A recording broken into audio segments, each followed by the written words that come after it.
Davis, and today's video is going to be a daily affirmation about our fiery energy.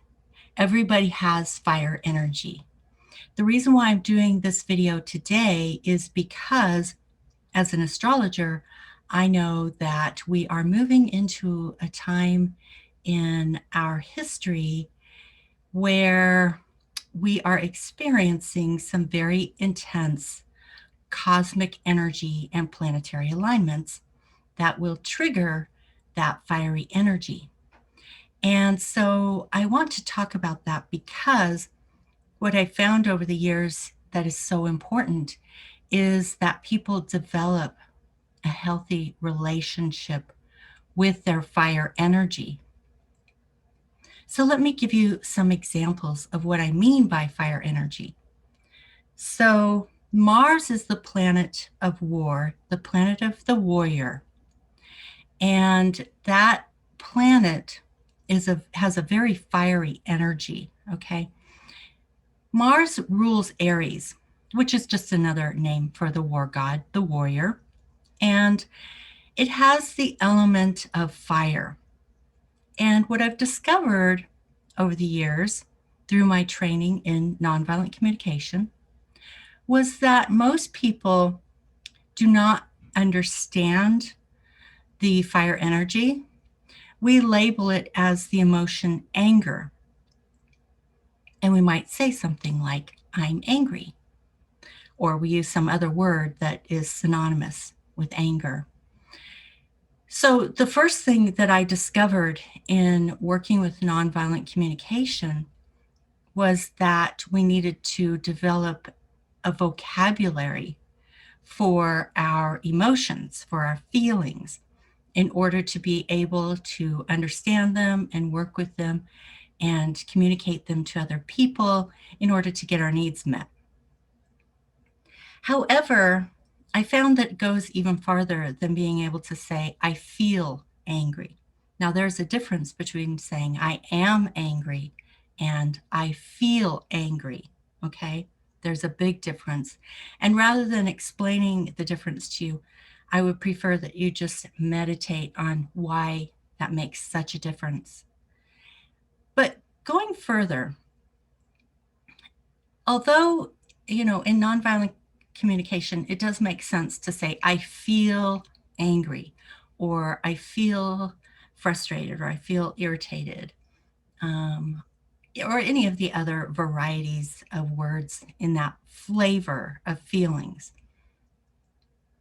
While it can be helpful to have a vocabulary and to be able to express the feeling to oneself for the purpose of self-empathy, and possibly express it to another person if needs are not being met, what I found is that it's actually even more effective if you just don't use words like anger, because they have so many connotations attached to them, and people have not learned to have healthy relationships with their own anger or the anger of other people. So I found that rather than even using the word anger or any of the synonyms for that word, to just use the word fire, your fire energy. Everybody has fire energy. So now you have a little bit of understanding of what the fire energy might look like or feel like, and why I'm talking about it, because a lot of people are channeling the cosmic fire energy, but it's not coming through a clear channel and getting grounded. Rather, it's knocking against all of their woundedness that is trapped in their energetic body, sort of like a ping pong ball. Or a ping pong, those games, the pin games where you push the buttons. It's been a long time. People don't play those games anymore, and I've forgotten what it's called, but I'm sure you know what I'm talking about. I don't know if it's called pinball or something like that. But anyway, you know what I'm talking about. And so then that energy just goes ping pong, ping pong, ping pong all over inside their channel, and comes out in very destructive ways, okay? Or they may even stuff it until it finally erupts in a volcano of rage. So the key is this: first, to understand everybody has fire energy, okay? It's just part of the universe. Everybody has fire energy. There's no way not to have fire energy. There's literally no way to have fire energy. Um, so, since we all have it, the key really is to understand it and to develop a healthy relationship with that fire energy. And so you might work with an affirmation such as, I welcome my fire energy. I love my fire energy. And I want to have a really healthy relationship with my fire energy because I know that my fire energy is here to help me. And that is true. Your fire energy is here to help you.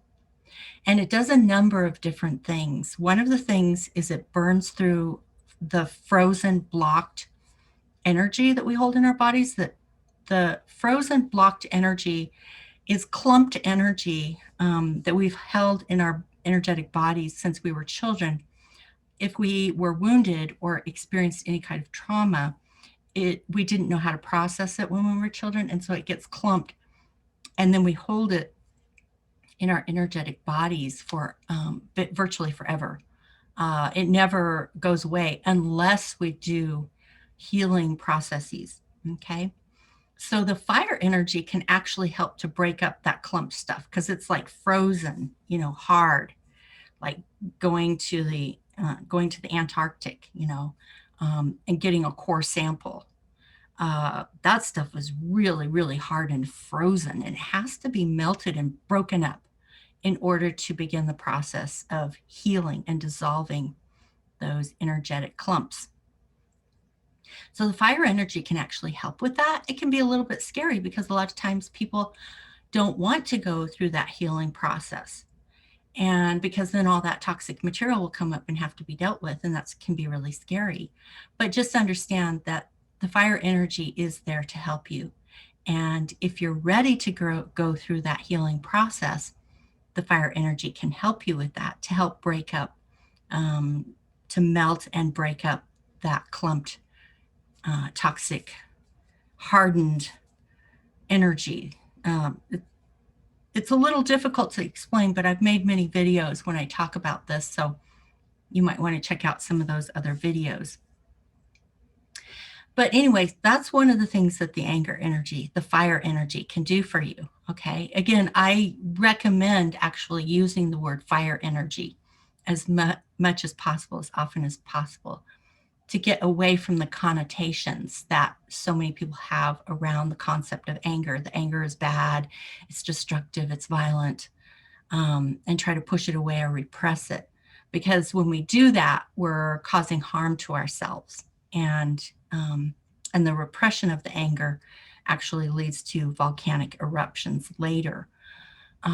But when we think of it as fire energy, then we understand, okay, this is just an energy that's flowing through me all the time. Sometimes it's stronger than other times.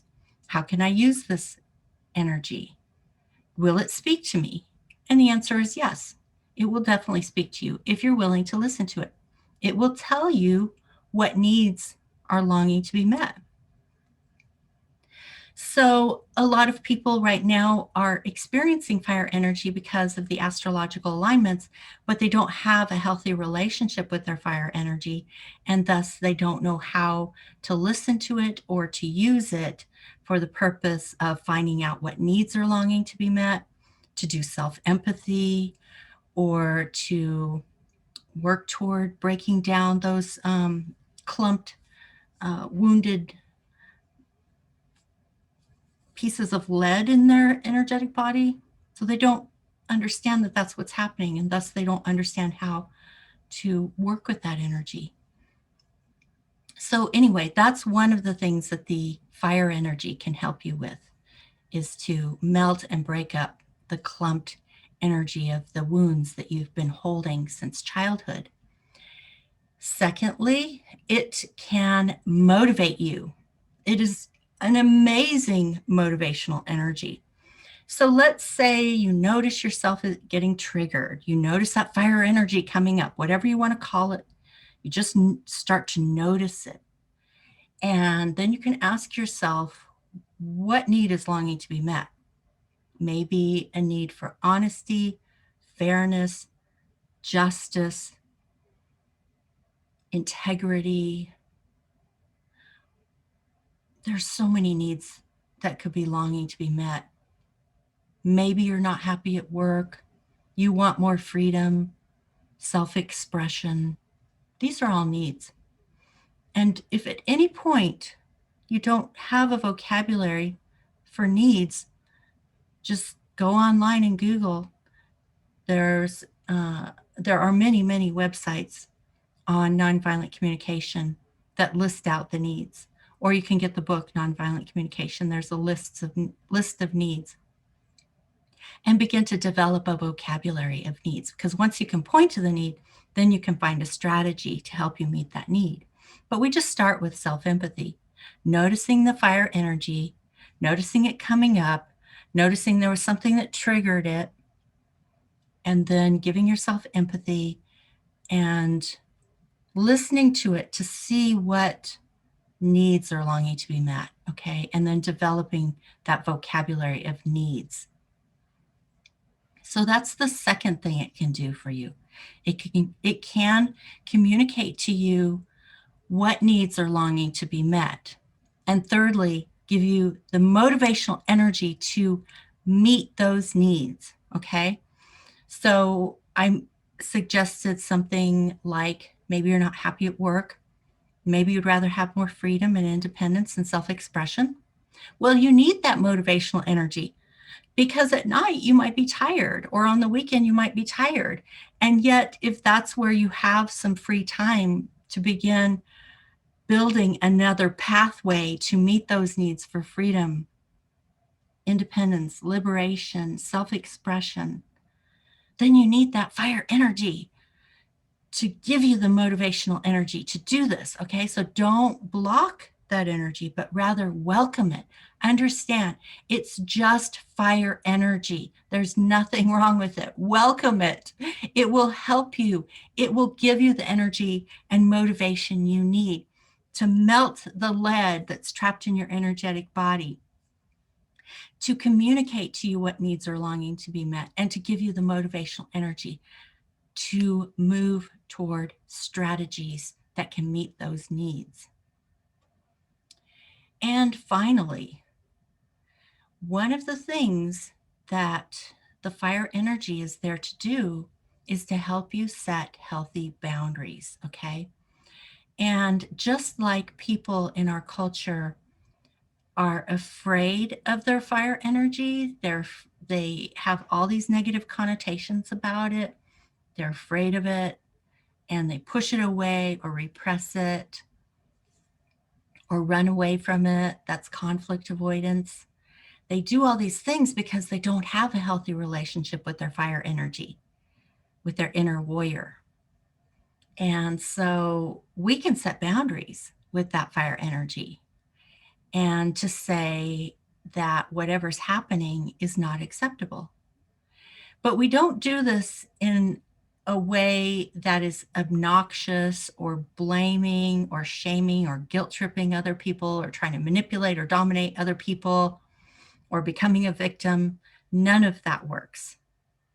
And if you look back in your life and you can see situations where needs were not being met, people were crossing boundaries, then you know that what I'm saying is true.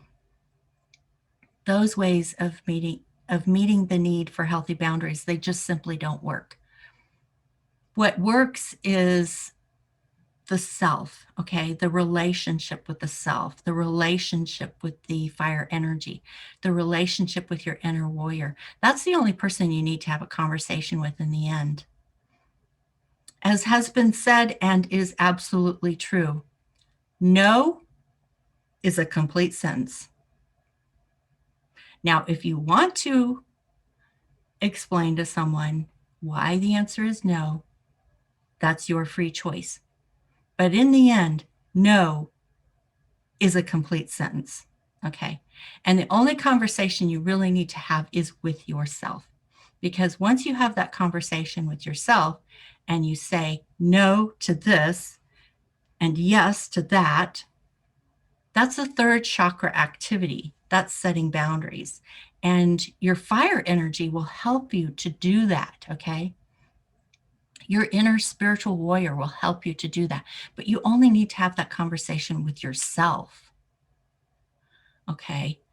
And if other people don't like it, that's not your problem in the end, okay? Um, and too often we make it our problem. And one of the things that Don Juan Matus taught to Carlos Castaneda in the warrior teachings was that a warrior has nothing to defend, which may sound ironic. How can I be talking about setting boundaries and at the same time say a warrior has nothing to defend?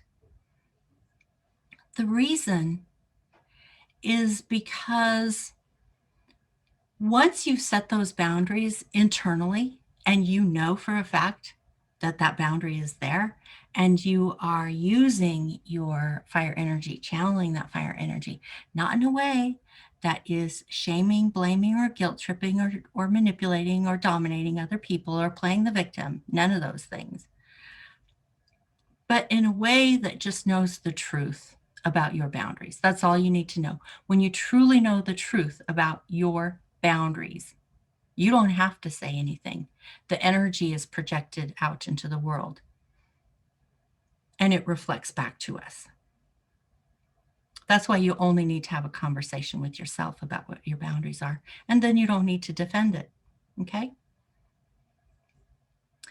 So here's the thing. Sometimes when we are communicating our boundaries to other people, we make it personal. You did this, you did that. How could you do that? That is so wrong. I can't believe you did that. And now you got to go tell everybody the story about what so and so did. Can you believe they did this? That is unbelievable.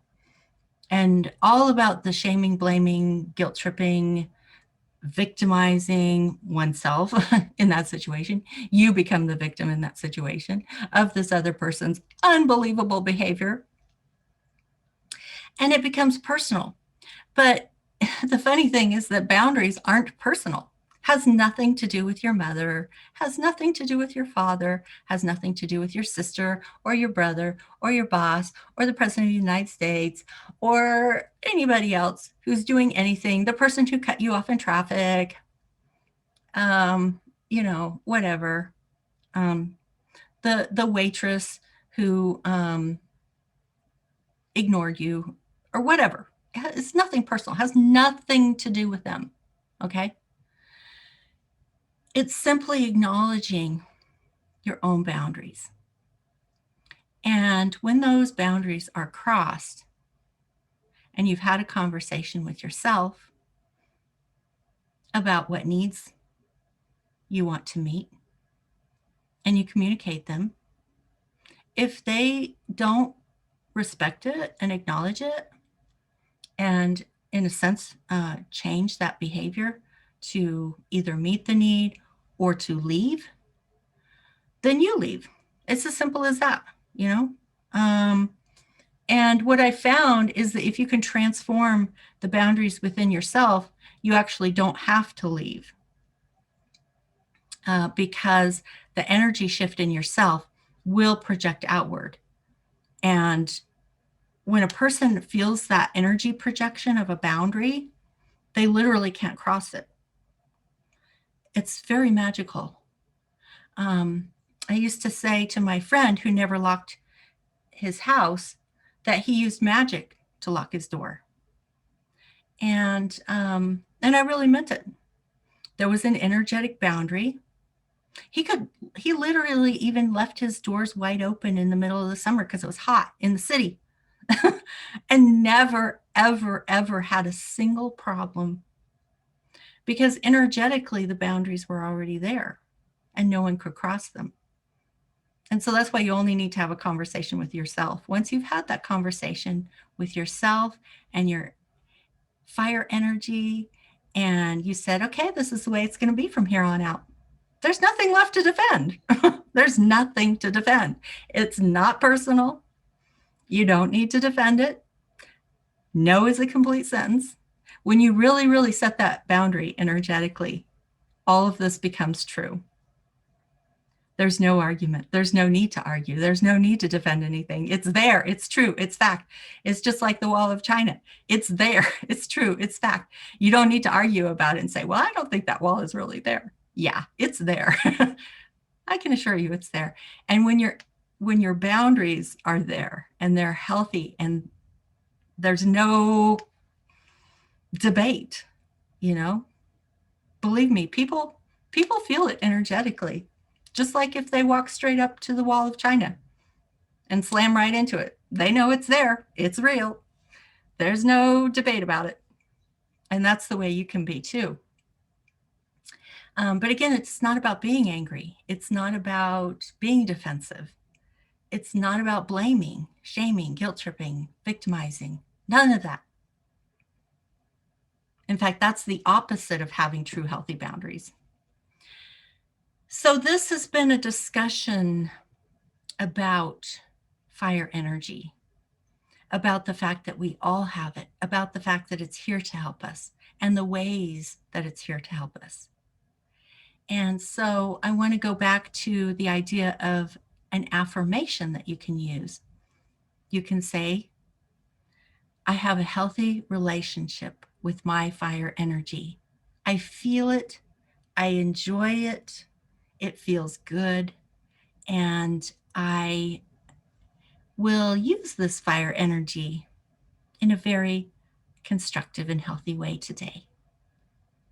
So play with that affirmation and notice if you get triggered today. And then take that deeper down into exploring your subconscious, into giving yourself empathy, into developing your vocabulary of needs and seeing what needs are longing to be met. And then using that fire energy as motivation to meet those needs. All right, so I'm going to bring this to a close now. And I hope that listening to this at any time of day, morning, noon, or night, can be helpful to you. But it might be a good way to start your day as you're getting ready for work. If you have time just to listen while you're dressing or while you're driving, so that you can be taking in this message and it can be working on your subconscious without even needing to take time out during the day if you don't have that time. So please listen to this multiple times as you work with developing a healthy relationship with your fire energy. And that's it for today. And I will see you again in the next video.